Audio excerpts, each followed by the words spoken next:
Bismillahir Rahmanir Rahim. Assalamu alaikum, dear viewers. Welcome to this session of Meezan lecture series.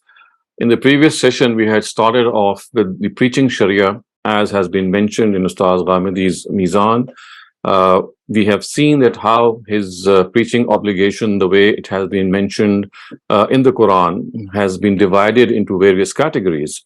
So, as far as the first category is concerned, we studied that category, and that category actually owed to the preaching obligation of prophets of God. So it's this duty of preaching which has been divided into various categories, and regarding these categories, we have to be absolutely sure that what responsibility belongs to which category. So what we need to understand is that just as we are made to believe through certain arguments and reasoning about certain facts that we have to believe in, which we call articles of faith, and just as we have to do righteous deeds on a very similar grounds, we have also been required to disseminate and spread the truths that we find for ourselves.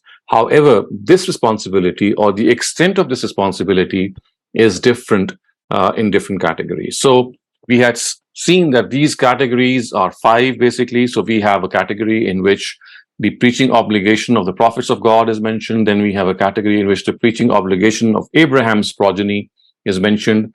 We have a category in which the rulers or the heads of state, they are given a specific task vis-a-vis preaching. Then we have the preaching obligation of the scholars. And lastly and fifthly, we have the preaching obligation of a common individual. So we need to find ourselves that in which category do we fall in, and then as a result, our obligation and our responsibility will change. Last time we had seen that how when messengers of God, they deliver the truth to their foremost addressees, then a small court of justice or a miniature day of judgment is set up on the face of this earth. And the mission of messengers, it passes through various phases. We discussed those phases, and we had seen how the warning phase, then we had the enhanced warning phase, and we have the conclusive communication phase, in which the final warning is sounded and the truth is conveyed to its ultimate extent. And fourthly, we had the migration and acquittal phase, in which a messenger leaves his nation. And fifthly, the reward and punishment phase, in which the reward and punishment vis-a-vis the addressees of his nation takes place. And in this way, his preaching actually culminates into a worldly day of judgment, and as a result of which truth and falsehood are made distinct from one another.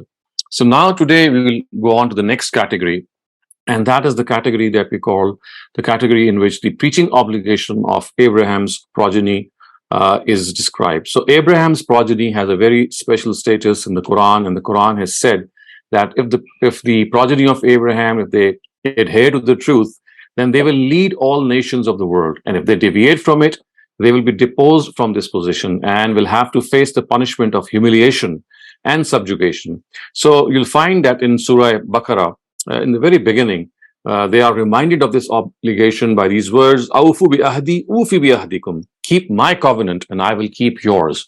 So this covenant in which they have to adhere to the truth is the covenant that was made by this, or this was granted to this nation or this progeny.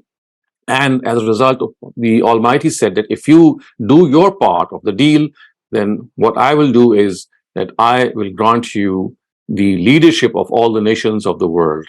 And it has been mentioned more specifically, as you can see in Surah Hajj, which is the 22nd surah of the Quran. Let me read out the text before you, and I'm going to just confine myself to reading out its translation. So it says that, struggle for the cause of God in a befitting manner. He has chosen you for this responsibility and laid on you no burdens in the observance of your faith. He has chosen for you the way of Abraham, your father. He has named you Muslims earlier and in this period of the last prophet as well. He has chosen you so that the prophet may bear witness against you, and that you yourselves may bear witness to this religion against other people of this world. So you see, this is how the Quran has mentioned this preaching obligation of Abraham's progeny.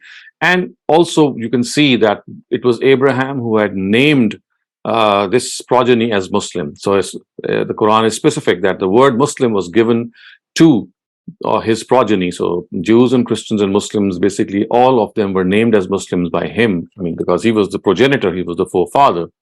So in this verse of Surah Hajj, the Quran specifies that just as the Almighty chooses certain great personalities from among the progeny of Adam for bearing witness to the truth, in a similar way, he has also chosen the progeny of Abraham for this responsibility of bearing witness to the truth, and has directed it to make an effort to fulfill all the requirements of this position.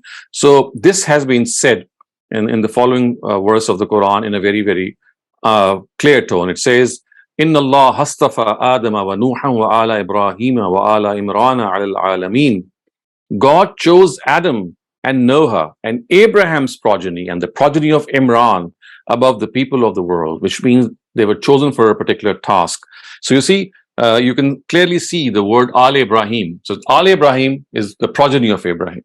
So Abraham's progeny has been given this task that they have to bear witness to the truth. So in the individual capacity, earlier on, just as Adam and Noah, I mean, in their own individual capacity, this was a time when the various generations of mankind, they were spreading on the globe, and population was to a limited extent, and individual prophets were sent to various nations. But as this whole population aspect, it became more distinct, it became more noticeable, and people spread to various parts of the world. Finally, the Almighty, in the second phase, chose the progeny of Abraham, and then all prophethood, as you would recall, was confined to his progeny.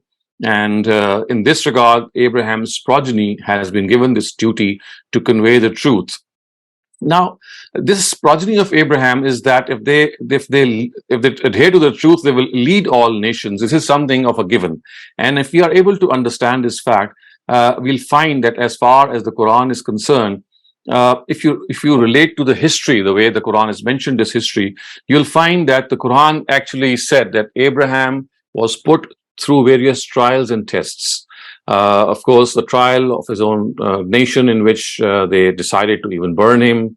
Then the trial in which he had to migrate all the way from Iraq up to Palestine and to the land of Arabia. And then, of course, the greatest of the trials that he had to go through was that he was asked to sacrifice his son for this cause. So you see, these were trials that we can not even imagine the way he would have gone through. But when he was tried and he succeeded in these trials, the Almighty said that now he will grant him this position of leadership. So the Quran has said, as you can see, وَإِذِ ابْتَلَىٰ إِبْرَاهِيمَ رَبُّهُ بِكَلِمَاتٍ فَأَتَمَّهُنَّ قَالَ إِنِّي جَاعِلُكَ لِلنَّاسِ إِمَامًا قَالَ وَمِنْ ذُرِّيَّتِي قَالَ لَا يَنَالُ أَحَدِ الظَّالِمِينَ.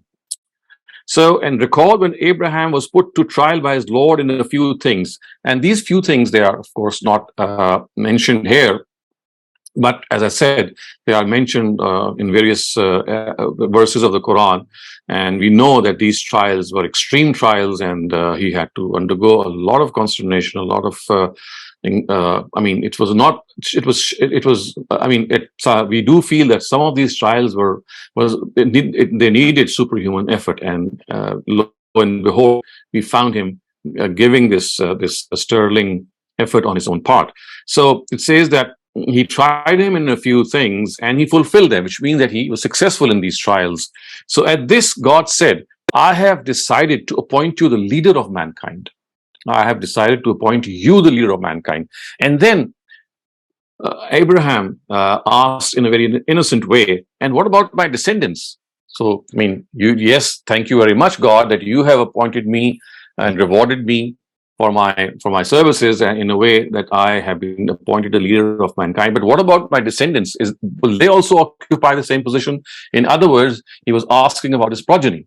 And the Almighty said, when this was asked by Abraham, the Almighty replied, "My covenant does not apply to the wrongdoers," which means that yes, this covenant which has been made with him will continue with this progeny as long as they too adhere to the truth, and also if they are given these responsibilities, then they fulfill these responsibilities. So this is how the Almighty actually has specified that just as individual prophets would be sent, and they were sent, the nation of Abraham, the progeny of Abraham, was given this special responsibility that as in its individual capacity, messengers delivered the truth to the ultimate extent. They became witnesses to the truth. Abraham's progeny, in its collective capacity, was made this witness of the truth. And we also know from history that first the progeny of Isaac was chosen for this purpose. And then when they did not fulfill this responsibility, then it was taken away from him and it was given to the progeny of Ishmael, and it was left to the last prophet, Prophet Muhammad sallallahu alaihi wasallam, then to see through these responsibilities. So this is how the progeny of Abraham, which is divided into the Israelites and the Ishmaelites, it has been distributed, and such is the reward which is conferred upon them, that you'll find that this has been mentioned specifically for the Israelites, that if they fulfill their part of the deal, then look what will happen to them. It says, and if in their collective capacity had adhered to the truth, which means the Israelites had adhered to the truth, which means the Torah and the gospel, which means that, of course, such is their responsibility, that 2 books were sent to the Israelites. So we know to Moses was sent the Torah, and to Jesus, both of them were prophets of the Israelites. Both of them were given these 2 books, and it is said that if they adhere to these 2 books in their collective capacity, what has been revealed to them from their God, they would have received the sustenance from above them and from beneath their feet. No doubt there is one group among them who is righteous, but those whose deeds are evil abound. So yes, there are people who would listen and they would follow the righteous path, but most of them would turn out to be evil people. Now, you'll find that this precisely the same responsibility has been mentioned in Surah Teen as well. And the Quran has stated that the Mount of Olive, the village of Fig, the Mount of Sinai, and the city of Mecca all bear witness to this judgment.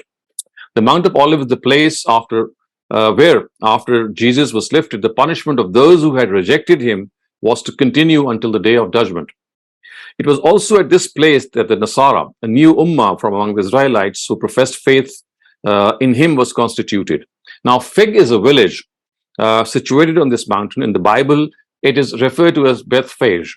And here the word phage is actually fig. It's exactly the same word. So it's only the pronunciation which is different in different languages. It was this place which is mentioned in Luke chapter 19, verse 29, that when Jesus came to Jerusalem, he stayed at this place before entering the city. So you see, this is another part of the Quran which mentions this responsibility in very, very distinct terms. It says that وَالتِّينِ وَالزَّيْتُونِ وَطُورِ سِينِينَ وَهَذَا الْبَلَدِ الْأَمِينَ لقد خلقنا الإنسان في أحسن تقويم ثم رددناه أسفل سافلين إلا الذين آمنوا وعملوا الصالحات فلهم أجر غير ممنون فما يكذبك بعد بالدين أليس الله بأحكم الحاكمين. The fig and olive bear witness, and so does the Mount of Sinai, and this secure city of yours, that we have created man at these places in the best of molds. Then we reverted him to the lowest position when he himself wanted to become low, except those who accepted faith and did righteous deeds. For them shall be a reward unending. Now, O Prophet, what is it that denies you about the day of judgment? Ask them, is not Allah the best of judges? So you see, once again, we find the Quran pointing out this responsibility, that look how these areas, they bear witness, the Mount of Sinai, the city of Mecca, and of course the place where we know that Jesus had stayed in that village, and of course the Mount of Olive. All these are places in which the progeny of Abraham, they were given this responsibility and their fate was made known. And very similarly, you'll find this reference regarding the Prophet Muhammad when the Ishmaelites were given this responsibility. You'll find out this responsibility to be given both in Surah Baqarah and in Surah Al Imran. So in Surah Baqarah, the words are, so we probably talked about the Israelites when we were discussing the verse prior to this. And now we come to the Ishmaelites, which were, of course, the other branch of Abraham's progeny. And about them, The Quran says, وَكَذَلِكَ جَعَلْنَاكُمْ أُمَّةً وَسَطًا لِتَكُونُوا شُهَدَاءَ عَلَى النَّاسِ وَيَكُونَ الرَّسُولُ عَلَيْكُمْ شَهِيدًا. And I've discussed this elsewhere, that this is the part in Surah Baqarah in which this Ummah has been constituted, the Ishmaelites, and before them the Israelites were given this responsibility, and then they were deposed from this position because they did not discharge their responsibility. So it says, and similarly, we have made you an intermediate community so that you be witnesses to the truth before the people, and the Rasul be such a witness before you.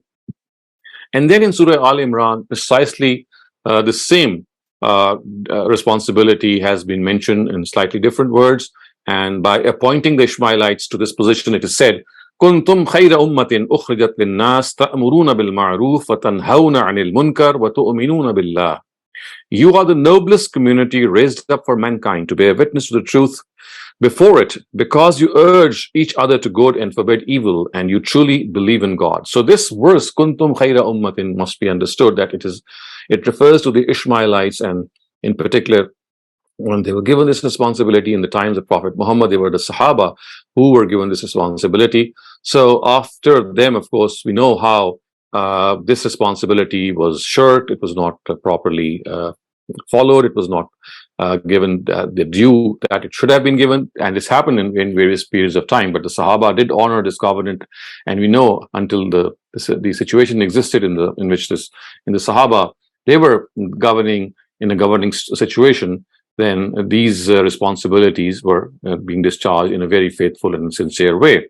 So also because of the fact that we know that the Quran speaks of individuals in a way, and that we have to realize that in the first part of our history, in which prophets of God were sent individually to various nations, we find them to be sent to individual communities. In this particular aspect, we find the difference being that now later on, with the advent of Abraham, it was now confined to his progeny, and now he was given this responsibility. But we need to understand one thing, that we must not confuse this with the shahada or the bearing of witness of prophets of God. So that is another aspect which for which they are held accountable. So just as Jesus and Moses were prophets and messengers to the Bani Israel, and as such they were responsible for their worldly judgment, that is an entirely different matter.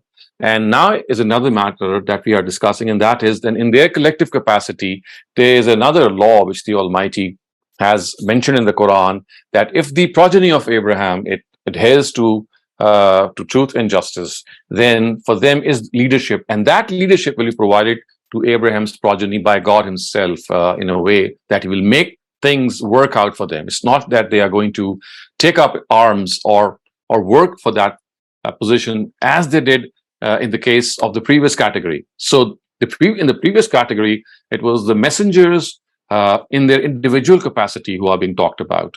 In this category, we are talking about the progeny of Abraham in their collective capacity. And the second difference is that in the first category, at times the whole issue of punishment is carried out from the hands of the believers at God's behest. So He gives this order, and as a result, the followers of a messenger, they follow him, and they do what is required of them.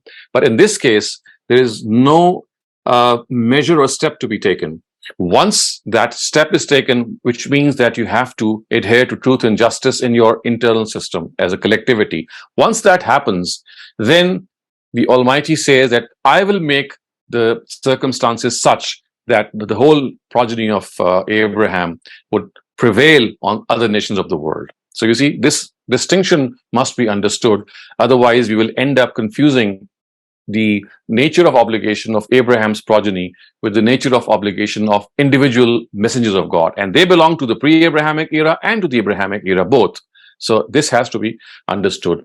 And finally, I would also like to cite the Bible, in fact, the Torah, I would say, the book of Deuteronomy, which is the Pentateuch's fifth book.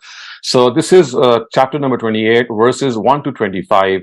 And you'll see that how the Almighty has made this promise with them, with Israelites in the book of Deuteronomy. It says, if you fully obey the Lord your God if you fully obey the Lord your God and carefully follow all his commands I give you today. This is Moses talking to them. The Lord your God will set you high above all the nations on earth. So mark these words. So this is exactly what the Quran has said. It says that Inni faddaltukum alal alameen. We will elevate you as the leaders of all nations. You will lead them. And it is precisely this responsibility which is also mentioned in the Old Testament in these very, very clear words. So I'm just going to read them out again so that you can make note of them. So it is Moses telling the Israelites. What is he telling them? He says, if you fully obey the Lord your God and carefully follow all his commands I give you today, the Lord your God will set you high above all the nations of the earth. Above all the nations of the earth. All these blessings will come upon you and accompany you if you obey the Lord your God. You will be blessed in the city and blessed in the country. The Lord will grant the enemies who rise up against you, the enemies who will rise up against you will be defeated before you. They will come at you from one direction, but flee from you in seven. Then all the peoples of the earth will see that you are called by the name of the Lord, and they will fear you. The Lord will make you the head, not the tail. Again, this is a people, and people will follow them. And it's not that they will follow people. So he says that he'll be made you the head and not the tail.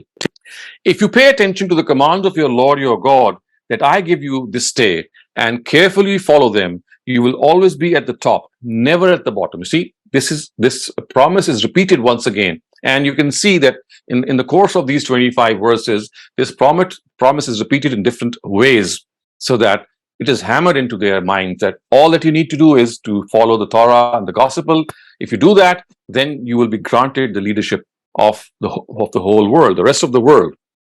The Lord will make you the head and not the tail if you pay attention to the commands of the Lord your God that I give you this day and carefully follow them. You will always be at the top, never at the bottom. However, now you see, this is the other part of the law.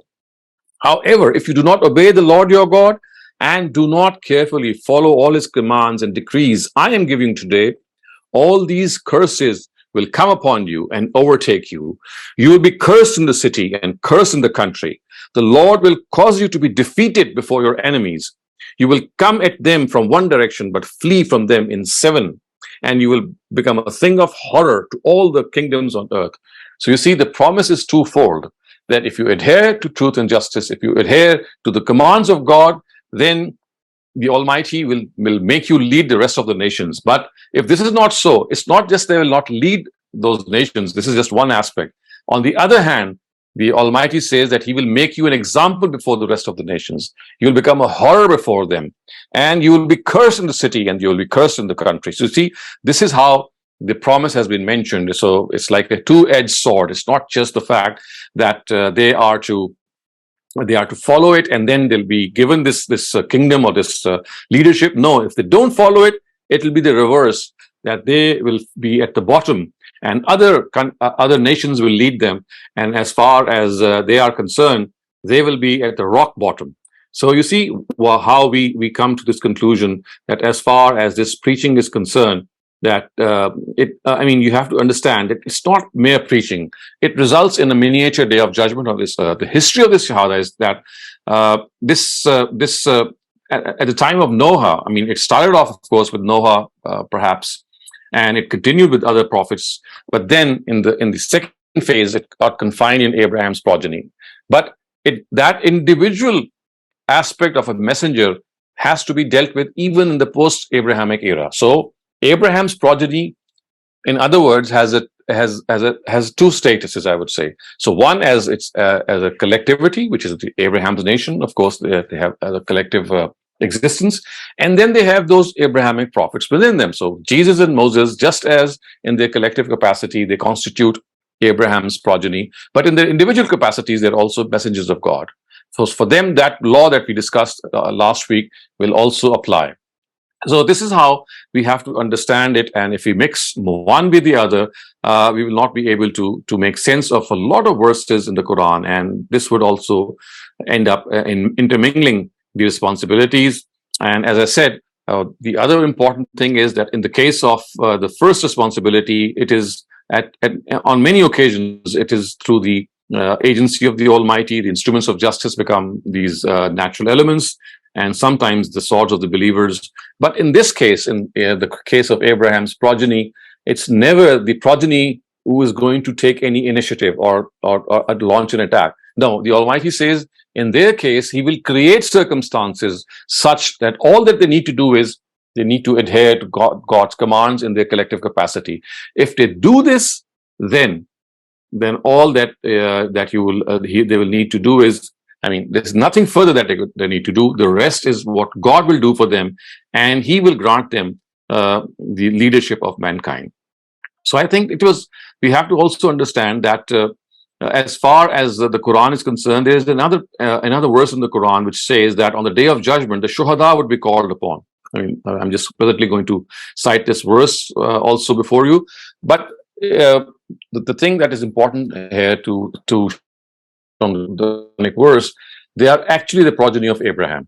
So because of the status of Shahada which the Almighty has granted them in this world, they will be called to give this Shahada or witness on the day of judgment in the very manner the Rasul will be called for this purpose. So you see, just as a Rasul, I mean, that's one status or one category of preaching, and Abraham's progeny is another category of preaching. So thus, just as that category is going to materialize in this world, in the next world also. So just as messengers in their individual capacity, they will be called for the purpose of bearing witness to the truth, Abraham's progeny in their collective capacity will be also called to bear witness for the truth, and it will be they who will be first asked the question of their people's attitude towards the truth and whether they had actually fulfilled the responsibility of delivering the truth to others. So look how the Quran has mentioned this Shahada, for which Abraham's progeny would be called on the day of judgment. So, and on that day the trumpet shall be sounded, and all who are in the heavens and on earth shall fall down fainting, except those who shall be spared by God. Then when the trumpet will be sounded again, and they shall suddenly rise and gaze around them, and the earth will shine with the light of their Lord, and the book in which deeds have been recorded will be laid open, and all the prophets and all those who were bestowed. Now is the important sentence in this Quranic verse, or these Quranic verses. So it says, and all those who were bestowed with the position of Shahada shall be called in, and shall be judged with fairness, none shall be wronged. You see, this is how the Quran has said, how conclusively this evidence will be presented, that in this world, as far as Abraham's progeny is concerned, if they do their needful, God is going to do His part. So, awfu bi ahdi, ufi bi ahdikum. So remember, awfu bi ahdikum, ufi. And the Quran says that if the Almighty cites Himself and says that if you fulfill your part of the deal, I will fulfill my part of the deal. And this is, of course, something that we have to realize, that as the progeny of Abraham, a responsibility in our collective capacity is also imposed, and as such, this is something that has to be looked into. So this is as far as this second category is concerned. Now let me come to the third category, and this third category is the category of the scholars of Islam. So scholars of religion, the scholars of Islam, they have an entirely different responsibility, and this is one tough responsibility. But first, let us see how it has been mentioned in the Quran. So it says, مَا كَانَ الْمُؤْمِنُونَ لِيَنْفِرُوا كَافَّةً فَلَوْلَا نَفَرَ مِنْ كُلِّ فِرْقَةٍ مِّنْهُمْ طَائِفَةٌ لِيَتَّفَقَّهُوا فِي الدِّينِ وَلِيُنْذِرُوا قَوْمَهُمْ إِذَا رَجَعُوا إِلَيْهِمْ لَعَلَّهُمْ يَحْذَرُونَ. And it was not possible for all the believers to undertake this job. So why did not a few from every group among them come forward to gain sound knowledge in religion, and after attaining this knowledge, warn the people of their respective nations when they return to them, that they also may take heed. So you see, the directive of preaching relates to the scholars of the Muslim Ummah, because the words used are لِيَتَفَقَّهُوا فِي الدِّينِ. So they are the people who have a sound and a deep understanding of religion. So the Almighty has said that, of course, it's not possible for all of the Muslims to become scholars, but a few people from every community should come forward, and they should gain sound knowledge of religion and try to save their people from the punishment of hereafter through warning and admonition. Now, there are some things that we need to understand from this Quranic verse, which Ustaz Ghamidi has pointed out, and I'd like to share some of the things that he has pointed out. So the first thing which is evident from this verse of Surah Tawbah is that the directive of preaching stated in it does not relate to every Muslim, and I've just clarified that. It begins with the very words that it was not possible for every Muslim. You see, مَا كَانَ الْمُؤْمِنُونَ لِيَنْفِرُوا كَافَّةً. It was not possible for every Muslim. So this, of course, is an obvious reality. Neither is each person blessed with the same ability, nor does every person have the same opportunities in life. Not every Muslim can be expected to become a scholar of religion. Thus, the Almighty has clarified in this verse that not every person is required to become a scholar. However, some from among each of their groups should aspire to do so. The second important thing, if you keep your eye on the translation of this verse, is that those who want to take up the responsibility of warning their people, they must first gain sound understanding of religion. لِيَتَفَقَّهُ فِي الدِّينِ. This means that they must have a deep insight of religion. They should not be quacks. They should have a deep comprehension of what they're required to preach. So after the demise of Prophet Muhammad sallallahu alaihi wasallam, this comprehension can be obtained only through direct access to the Quran and Sunnah. So if you have to be a person who has to preach in a way that he is a scholarly person, then you have to have sound knowledge of the Quran and Sunnah. So it is essential that those who take up this job must have a very thorough understanding of these original sources of religion. So these are the two things that are very evident. Another thing which is also evident from this verse is that once they have attained a masterful understanding of religion, the responsibility that the scholars have to discharge is that of warning. So you see, the words are لِيُنْزِرُوا قَوْمَهُمْ. Inzar is an Arabic term which means to warn people. So it means that they are warned that one day they would have to give account of their deeds. So this is the same responsibility, if you remember, which has been imposed on prophets and messengers of God. So in this way, this responsibility of warning has been inherited by scholars, that once prophets and messengers pass away, then the responsibility they had of warning people is transferred to these scholars. So it is evident from that after Prophet Muhammad, this responsibility of Inzar was entrusted to the scholars of our Ummah. And after the termination of the institution of prophethood, it is our scholars who must continue to discharge this responsibility until the day of judgment. Now look at the fourth thing which has been mentioned in this verse. It says, وَلِيُنْزِرُوا قَوْمَهُمْ إِذَا رَجَعُوا إِلَيْهِمْ, which means that the real addressee of a scholar is the nation to which he belongs. So it's not that he has to go to all parts of the world. It is basically لِيُنْزِرُوا قَوْمَهُمْ, so that they warn the people of their respective nations. So the words specify the sphere, the circle of a scholar's preaching. They restrict him from leaving their real addressees and going after those who do not belong to them. And the fifth and final thing you can see, which occurs at the very end of the verse, is لَعَلَّهُمْ يَحْسَرُونَ. It says that the objective of the preaching endeavor of the scholars should be to warn people about the displeasure of God. The words of the Quran, as you can see, are لَعَلَّهُمْ يَحْسَرُونَ, that they may also take heed. So the implication is that people must take heed that if they show indifference, laziness, or arrogance regarding the obligations of their religion and their individual and collective affairs, they could be punished in this world and in the next too. It may be the desire of a scholar that the reins of power be transferred to pious people, and that Islam should reign supreme in the world and the word of God become dominant in every sphere of life. However, the basic objective of their preaching, as per this verse, is to warn people of the punishment and humiliation of the hereafter. So you see, the basic task which is cut out for these scholars is to warn people that they are going to face humiliation, ignominy, disgrace in the hereafter if they don't follow the commands of God.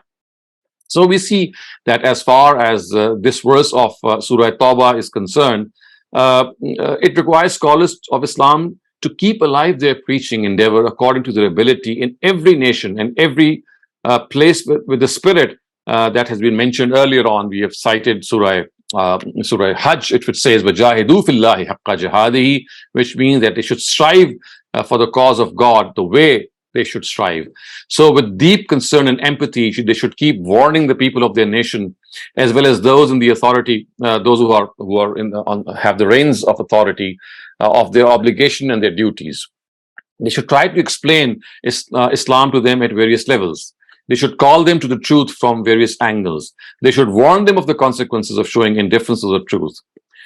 They should keep doing this until their last breath. So much so that the oppression of evil rulers should also not stop them from doing this. This is the greatest jihad which scholars of religion can always wage in this world. So the greatest jihad, and this is something of an eye-opener as well. So the Quran says that the greatest jihad is وَجَاهِدُوا فِي اللَّهِ حَقَّ جِهَادِهِ, that you have to struggle for the cause of God in spreading the word of God. And at another instance, it said وَجَاهِدْهُمْ بِهِ جِهَادٍ كَبِيرًا, which means that, referring to the Quran, the Almighty says that the greatest jihad that you can conduct is through this Quran, which means to explain this Quran, first understand it and then explain it, and then explain it. And this is jihadin kabira, which means this is the greatest jihad. So in this verse of Surah Tawbah, which is the source of various efforts of preaching and propagation, which have been undertaken in this ummah, it is a great favor of the Almighty that if you look at history, that there is no period of Muslim history which has remained devoid of people who have lit up the torch of truth in this desolate darkness of heresies and innovations. They do not care what people like and what they want. All their interest resides is with the truth. And they spend all their energy and skill to communicate the requirements of this truth to people. They demand nothing from people. Whatever they receive from their Lord, they faithfully and they generously give to other people. In every period of time, you'll find that they are regarded as the salt of the earth, as Jesus has said, the salt of the earth, the voice of the collective human conscience, and they are the best representatives of mankind.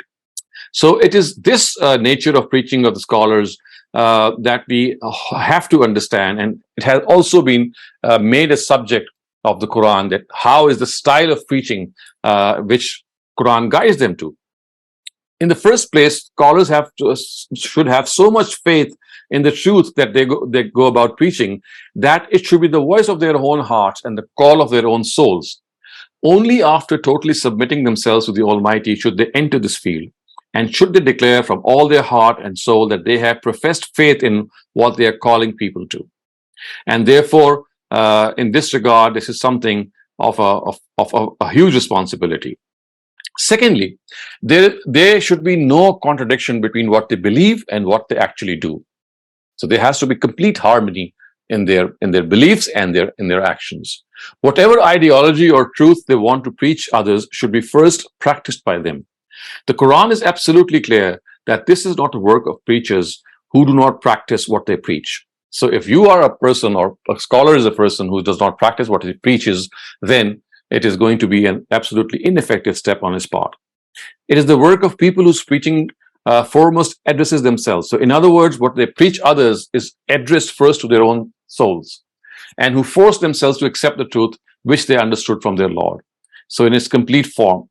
So the Quran reprimands the scholars of the Jews when in spite of being well versed with the Shariah and knowing full well as per the dictates of the Shariah, and those of sense and reason also, that they are much more liable to practicing religion. So they were, on one occasion, the Quran says, أَتَأْمُرُونَ النَّاسَ بِالْبِرِّ وَتَنْسَوْنَ أَنفُسَهُمْ وَأَنْتُمْ تَتْلُونَ الْكِتَابَ أَفَلَا تَعْقِلُونَ, which means that would you enjoin piety on others? أَتَأْمُرُونَ النَّاسَ بِالْبِرِّ وَتَنْسَوْنَ أَنفُسَكُمْ, and you forget your own selves. And then it says, وَأَنْتُمْ تَتْلُونَ الْكِتَابَ, even though you read the book. Yani, you are preachers to others, but as far as your own selves are concerned, you forget about your own selves. You just preach other people, and you don't practice what you preach. And you are people who are entrusted with this responsibility. And the verse ends on a very severe note. It says, "Afala taqilun?" Have you no sense? So you see how important it is for a scholar to understand fully the fact that their actions must match their beliefs. Their actions must be in harmony with their beliefs. And finally, viewers, they should never show a compromising attitude towards the truth. This is something which the Quran has stressed. You must not compromise on the truth. The smallest of truths that becomes evident to them should be wholeheartedly accepted. Their tongue should bear witness to it, and they should present it to the world in a majestic manner, in full glory, in its full splendor, and disregard the reproachings of a reproacher. Never they should try to change or distort the truth. All directives of the Quran and Sunnah and the complete guidance they provide should be presented by them to people, and whatever they find against these two sources of Islam should be rejected. So this does not mean that they should not wait for opportune moments to present religion. Yes, of course they should, because this is how religion is preached. But the fact is that they have to be wise. They have to wait for the opportune time. It has to be the right instance in which they have to present their own advice. But they must never conceal the truth, because remember, this was something which the scholars of the Jews, they did so, and the Quran reprimanded them. They scolded them that you are trying to conceal the truth. You hide a part of it and you reveal a part of it. The part that you reveal is the one that suits you, and as far as the other part is concerned, because it doesn't suit you, you hide it.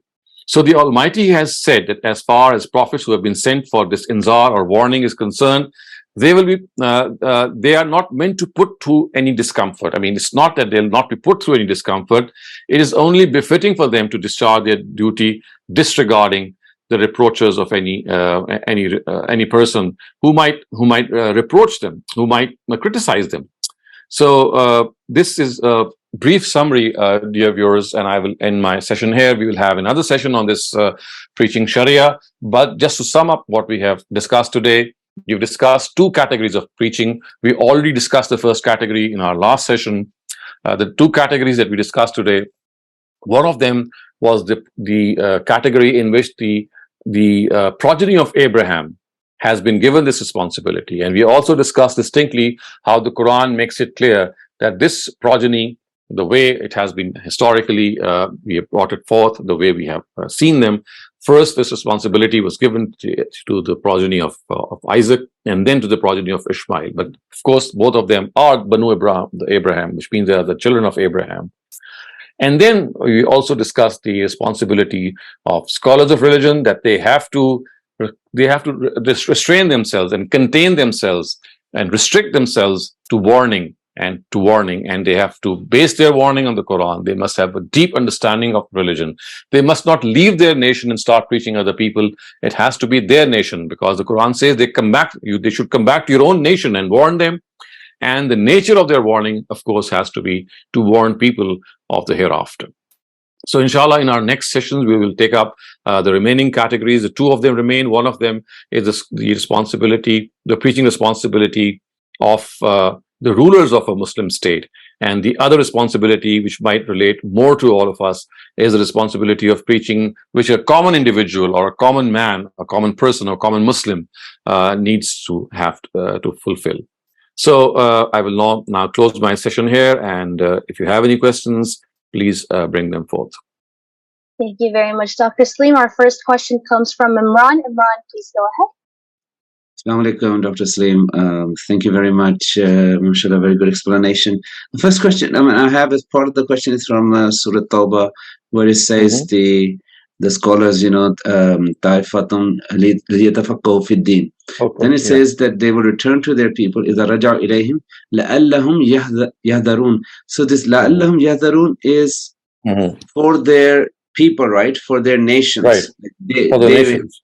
Right. So so that they too abstain, they too take heed.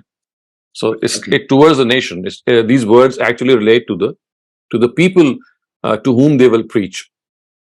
Very good, thank you. And then Surah Furqan, you read this ayah, jihadan kabira, fala tutil kafirin wa jahidhum bihi jihadan kabira. Does Quran explain where elsewhere what is jihadan kabira means? You see, this verse itself says so. So just reflect on the word. It says jahidhum bihi bil Quran jihadan kabira. Conduct that huge or great jihad or struggle through this Quran. So it is actually referring to the fact that the greatest jihad is this intellectual jihad, in which you are trying to warn people, in which you're trying to make them realize that one day they will be held accountable.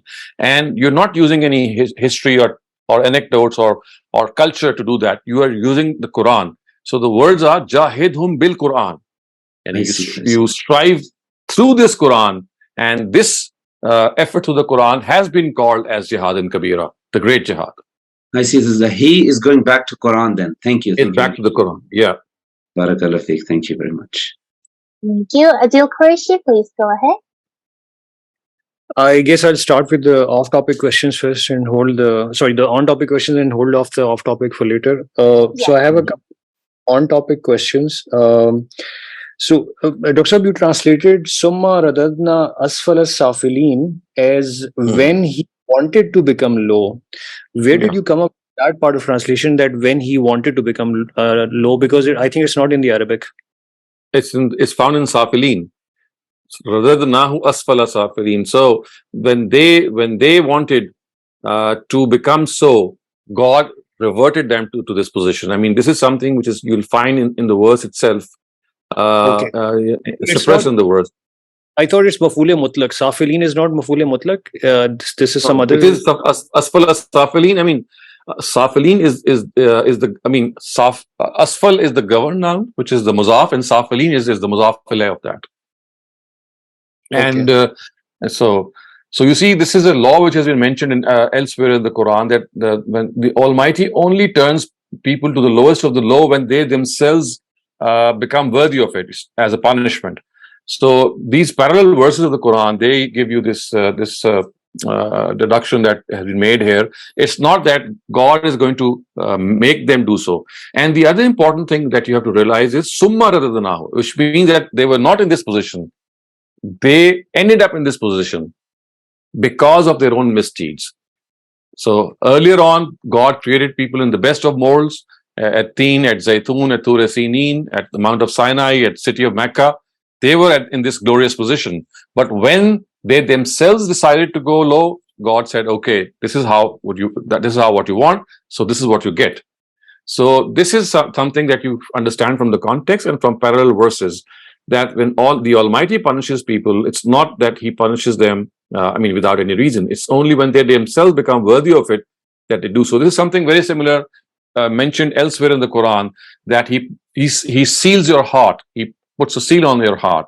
But we know from the Quran that he only he does so, وَمَا يُذِلُّ بِهِ إِلَّا الْفَاسِقِينَ. He only leads those persons astray, or he only seals the hearts of those people who themselves have proved to be fasiq or defiant. Right, sir.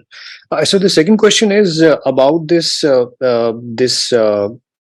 news that Allah is giving to the people of Shahada, that if you follow this, I will grant you rizq from above the heavens as well as below your feet. I just want to make sure or not to confuse it with a regular Muslim, a non-Ishmaelite Muslim. If he's doing good deeds, or if he's going by Allah's hidayah in this world, it's not necessarily that he will also be rewarded the rizq from above the heavens. Or you see, this relates to the collective capacity. If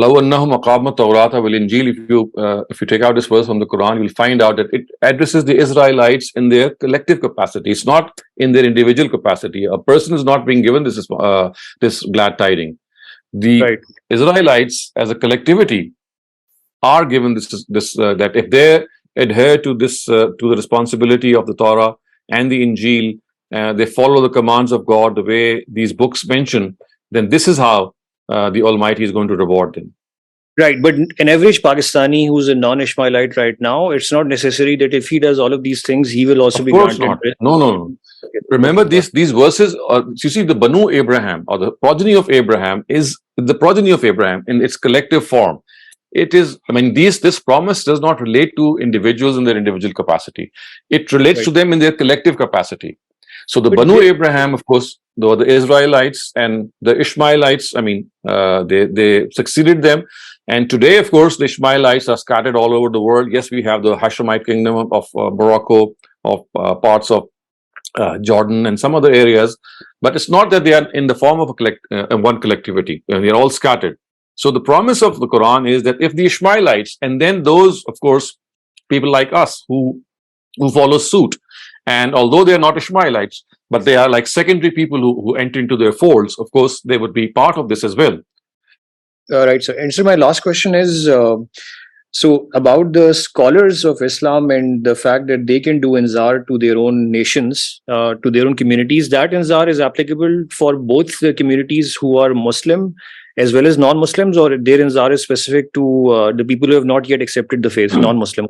No, it relates to the Qawm. I mean, the Qawm is an amalgam of all sorts of people. It could be people of their own faith. There could be people of other faiths as well. So the denomination is not spelled out here. The word nation comprises the fact that whoever are there are to be warned by them. Thus, for example, if you have people who are non-believers or belong to other religions, it is their responsibility that they will also, preach them. And of course, in their own community, they might be having Muslims as well or believers as well. So they will preach them as well. So the content would be different. For example, people who are already Muslims, for them, the content might be to clear misconceptions, to answer their questions, to urge them to do righteous deeds, because of course we need this urge as well. But for the non-believers, the content would be, of course, different. There will be, discussing the issues, what is the difference between the last version of Islam, maybe, or the previous versions. Why is it that they are required to profess faith in the last prophet? What is the difference between the guidance of the Torah and the Quran? So the content would be different. Asif Ali, please go ahead. Assalamu alaikum, Dr. Saab. This ayah number 124 in Surah Baqarah, the word which is basically used is, in Qala wa min zurriyati. So basically, before that, Qala inni ja'iluka lin-nasi imama. So here the word imama is used. So progeny of Abraham is basically, Hazrat Ibrahim is on the status of imam, and his progeny has the responsibility of the or obligation of the preaching. So the progeny of Ishmael, when we look into that, it's up to the last prophet, Hazrat Muhammad sallallahu alaihi wasallam. So it means that after the last prophet, what will be the status of the progeny of Ishmael?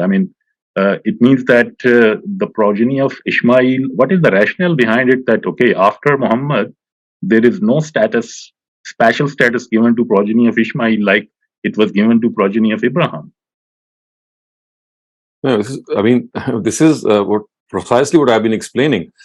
The progeny of Ishmael has the same status as the progeny of Abraham. They are the progeny of Abraham. The progeny of Abraham has two branches. So one of them proceeded from Isaac, the other proceeded from Ishmael. The only difference is that the progeny of Isaac, they were given this responsibility first. And when they failed miserably in the responsibility, it was taken away and given to the progeny of Ishmael. So that is continuing.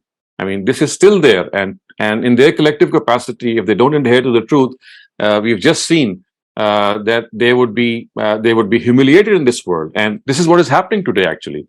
Both the Israelites and the Ismailites, you can see that both of them are in this disgraceful position of subjugation to other nations of the world. And as far as the verse is concerned, Izibtullah Ibrahim, the verse that you just cited, it does not relate to the progeny of Abraham. It actually starts off this whole preaching category by giving us this introduction that first Abraham, in his individual capacity, was made the leader. And he then asked this question, that would this leadership be transferred to my children as well? Then God said, well, only those of them who are not wrongdoers. So basically this verse that you just cited, it does not deal with the progeny of Abraham. It deals with Abraham himself. The progeny of Abraham verse is the one that I cited earlier of Surah Al Imran, which says, Inna Allah hastafa Adama wa Nuhu wa ala Ibrahim. So Allah Ibrahim is progeny of Abraham. Al Ibrahim, Al means children. So Al Ibrahim, that is the verse that you need to understand, is the primary verse in this regard.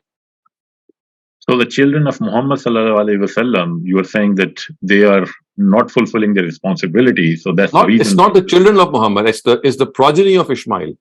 So you see, it's not the children of Ibrahim. We're starting about the progeny of Ishmael. So when between Ishmael and Muhammad, there's almost 2,500 years. So in these 2,500 years, they were following the religion of Abraham.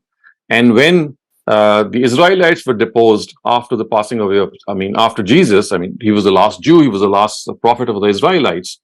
The whole torch was given now to the Ishmaelites. So basically, it is the Ishmaelites who are still, they are entrusted even today with this responsibility, which of course they are not fulfilling, but they are entrusted with this responsibility. First, they are not even, you just cannot even identify them in a collectivity. Yes, they are there, here and there, scattered. They are not even in their collective capacity. They don't exist as such. And secondly, the next task would be that when they start to exist in their collective capacity, then they'll have to adhere to the commands of God. And if they do so, then the promise of God is that without, taking any other measure, without launching any onslaught, the Almighty will create circumstances such that they will become the leaders. All that they need to do is become a collectivity and then adhere to God's commands. This is precisely the same thing which was promised to the Israelites.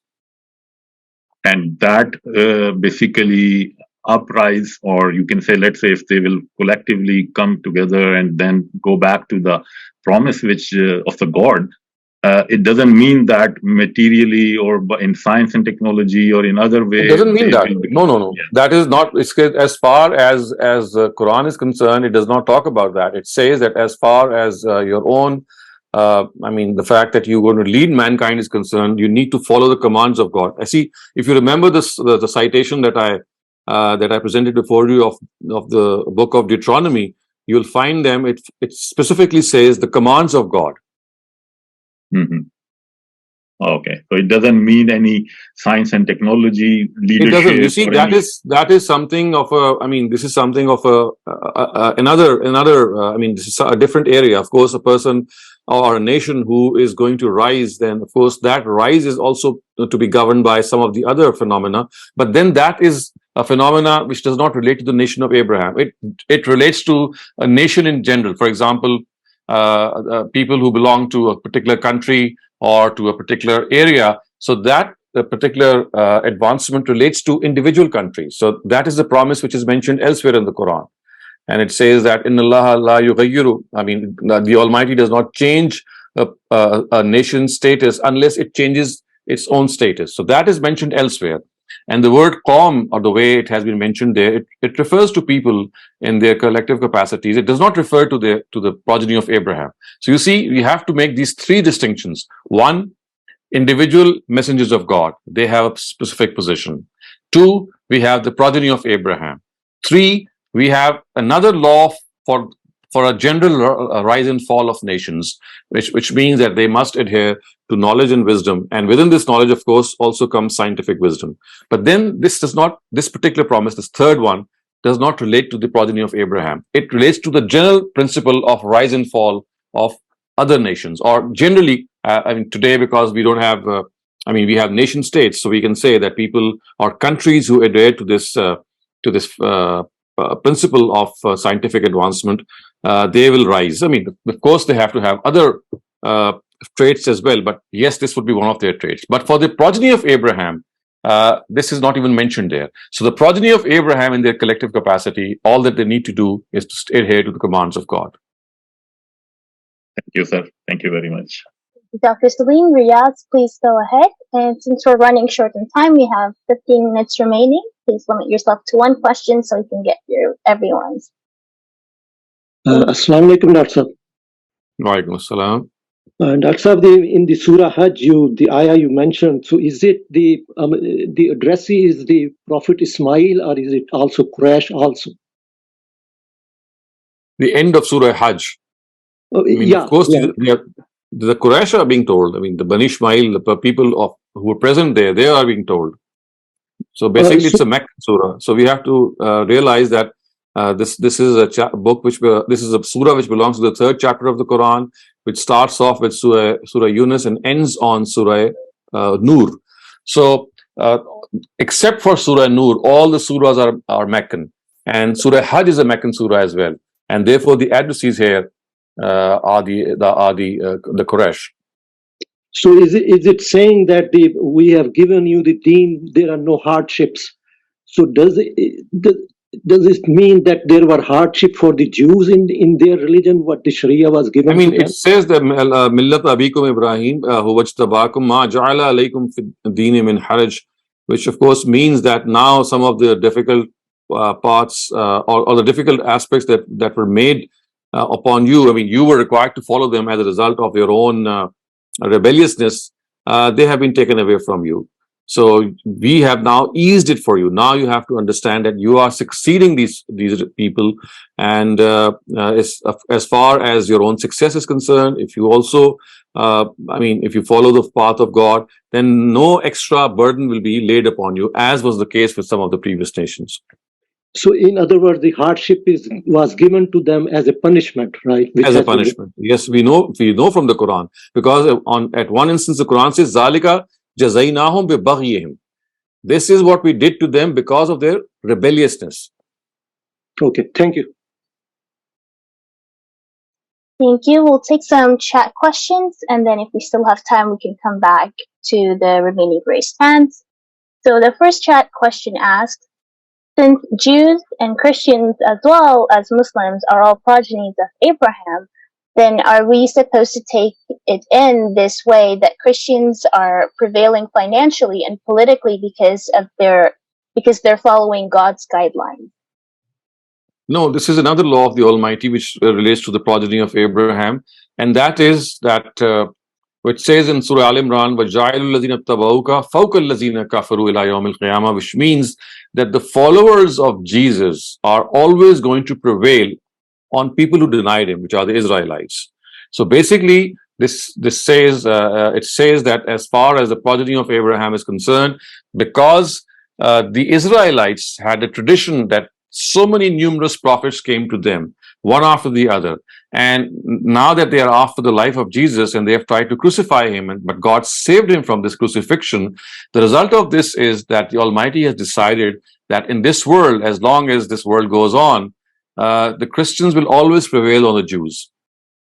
So this is another law which is the corollary of the law of the progeny of Abraham, that because of the fact that the Jews intentionally denied Jesus now, so therefore now they can never prevail on his followers. So you see the words of the Quran are Jailul lazina tabauka fawqa allazina kafaru ila yawm al-qiyamah. And God is going to make the followers of Jesus prevail over people who denied him. Thank you, Dr. Saleem. The next question asks, and it's related to the ayah that says, indeed those who trade Allah's covenant and their oaths for a fleeting gain will have no share in the hereafter. Allah will neither speak to them, nor look at them, nor purify them on the day of judgment, and they will suffer a painful punishment. And so the question asks, is this ayah specific for any group of people or for everyone? I need to look up this verse because, see, I mean, I just could not give a comment unless I see the context. So this verse has occurred 3 or 4 times in the Quran in various contexts. So if the person who is asking, he or she can contact me, because I'm not sure which of the verses he or she might be referring to, because it has occurred in the Quran quite a number, at least a few times. And I would need to look up the context before replying. They're saying it's in the 3rd surah, so Surah Al-Imran. Yeah, so I would need to look at the context of the verses before and after, and then I can reply. Okay, so then I'd request this participant to reach out to Dr. Saleem directly. The next question asks, if scholars from each group are required to preach in their respective people, what would be the practical implication of this? Is a person required to return to their hometown and preach over there instead of keeping learning and working in the company of other scholars in an institute? So you see, now we need to understand the word qawm or nation. It can have various connotations. Thus, for example, there was a time in which people would return to their own people, and it was that geographical boundary which was essential that they follow, that they stay within their people. But then now, I can see that there is a development that has taken place, and we might need to review our understanding. And that is now, basically it's like language dividing nations. So formerly it was geographical boundaries which made a nation, and as a result, For example, if I belong to, let's say, Iran or to Persia, I mean, Persia and Iran are the same thing, for example, Indonesia, or to any geographical unit. So my responsibility would be within that geographical unit. But now preaching and the way communication is developed is that, I mean, we have become language-based communities. I mean, for example, Chinese community is a nation, English-speaking peoples are one nation, French-speaking people are another nation. So perhaps now, this is how I understand it, that the word nation has to be understood in terms of what it now constitutes. So now it has arisen above geographical boundaries, and it does seem that now it is more appropriate that people should now demarcate their nations or their own boundaries as people who speak their language. So, if, for example, if I am a person who is more adept in German, or I've learned religion as a scholar in German, then my sphere of preaching as a scholar would be all the Germans or people who understand the German language, even if they are situated out of Germany. I mean, they could be in Switzerland, they could be in other parts of the world as well.